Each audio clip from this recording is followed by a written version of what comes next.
I want to go right to the great Eric Erickson, host of the Eric Erickson Show. Mr. Erickson, how are you, sir? I'm great. Thanks for having me.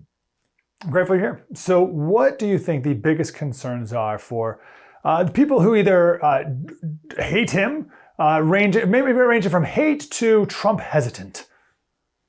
There are a number. One remains the character issue for a lot of people, particularly when you look at the polling female demographics among people who consider themselves on the right. They just don't particularly like him. They were exhausted by the chaos and they remember it. And also, so many of the people who were in his first administration are now backing other people, saying this isn't the same guy, you won't get the same thing. That message has penetrated a little bit. I think those are the largest concerns. I don't know, though, if he becomes the nominee, that it actually matters compared to being opposed to Joe Biden. Yeah, that's the question, right? Do you think it has been first of all, do you think this is accurate? I have the impression that Trump has not been, first of all, he's not on Twitter at all. So he hasn't been out there as much. I don't know if that's an intentional effort of his or if it's like a media not giving him the platform that they certainly did in 2016. But in the end, it seems like he's not out there as much. Do you feel it to be true? And do you feel that's to his benefit? Yes and yes. One of the best things to happen to him was Twitter taking him off the platform. It made him less visible. People aren't actually going to Truth Social. They may see screenshots of it, but it's not getting the traffic. And so he's out of mind. So, what helps him is that people remember when Donald Trump was president, we didn't have these wars and you didn't have inflation. You didn't have the economic crisis. And they've kind of now been able to forget about the chaos because he's not readily visible. I suspect if he becomes the nominee, suddenly he's going to be very visible. The media will make it so. I do kind of think it probably is part of his strategy to be less visible, except to his crowd at his rallies. And of course, in 2016, 2020, CNN, MSNBC, they'd go wall to wall covering these sorts of rallies. They're not doing it now. They'll probably start again.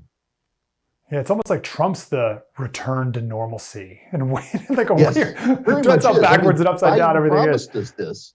Yeah, Biden promised us a return to normalcy. He's given us anything but. And people do remember that for 4 years, we didn't have all this chaos. We had online chaos on Twitter, but not global chaos with Trump. Yes. What do you think about the left's talking point about democracy? So we talked about this a bit with the near Valley Forge speech, and it's all, democracy. And that's for the base. But do you think that will penetrate it all towards more moderates and will be effective in any real way there? I would generally be dismissive of it, except I was in 2022, and the exit polling that's actually really reliable because we surveyed the people who actually voted. 13% of Republicans voted for the Democrats and a majority of independents voted Democrat. For the first time since 2002, independents went with the party that controlled the White House. And a lot of them in surveys did reject candidates who questioned 2020. So that matters. However, when you get into 24 and it's actually the presidential candidates and not surrogates and other candidates who are running to sound like Donald Trump, people are going to vote their 401ks. They're going to vote their safety.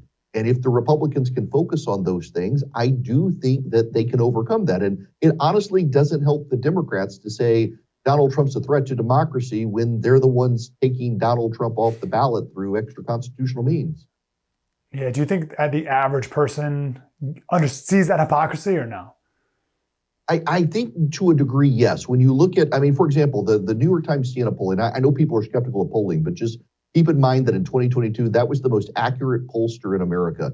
And in 2024, what they're showing is actually the Democrats are 1% behind the Republicans on who's better able to protect democracy. They're basically, the public sees both sides as wanting power and doesn't really buy this either side as a threat to democracy rhetoric. Interesting. What is your general rule of thumb or a posture when it comes to the base, the talk radio listener, the Twitter user, right? Those people, the bubble versus the rest of the country?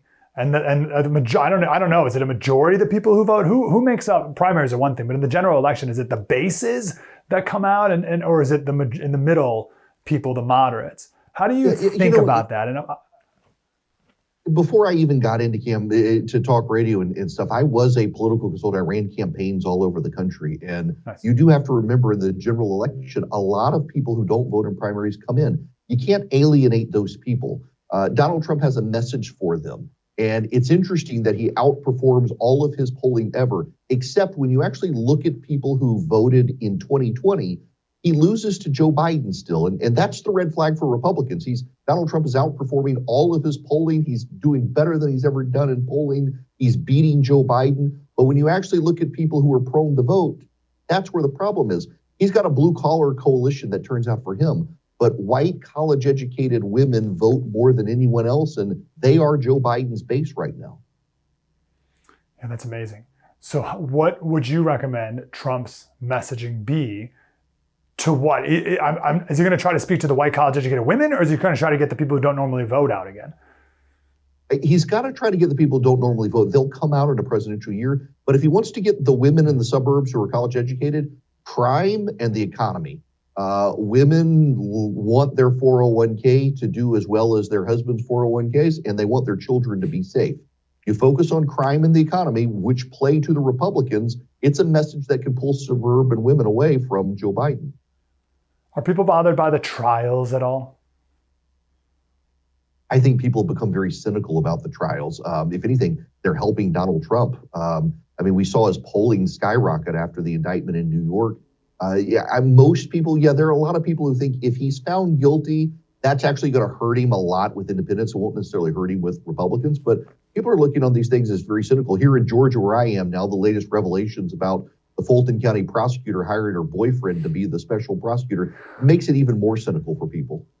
Yeah, I was going to ask you about Georgia. Do you think having two Democratic senators and what happened in the last election is an anomaly? Do you think Georgia will go back red again? They're trending that way. Here's the problem. I actually am one of those people who doesn't think the election in Georgia was stolen from Trump. He lost it in the suburbs again. And suburban Republicans, they are more with Brian Kemp than they are with Donald Trump. He's going to have to lay some groundwork in Georgia. If the economy stays bad, it helps him. But if the economy improves, a lot of people will stay with Joe Biden. They don't want to rock that boat. So I ask you the ultimate question. Do you think Donald Trump can win the general election in 2024? Yeah, absolutely. Look, I didn't think he could win in 2016. I was very wrong about that, obviously. But come 2024, Donald Trump is literally outperforming every poll that he's ever been in now with national polling, internal polling. You've even got Barack Obama going to the White House telling Joe Biden, you've got to shake up your campaign team. Even the Democrats know that Donald Trump can win in 24, and that scares them. Yeah, that's a should. Eric Erickson, the host of the Eric Erickson Show. Eric, great to talk to you, brother. You too. Take care.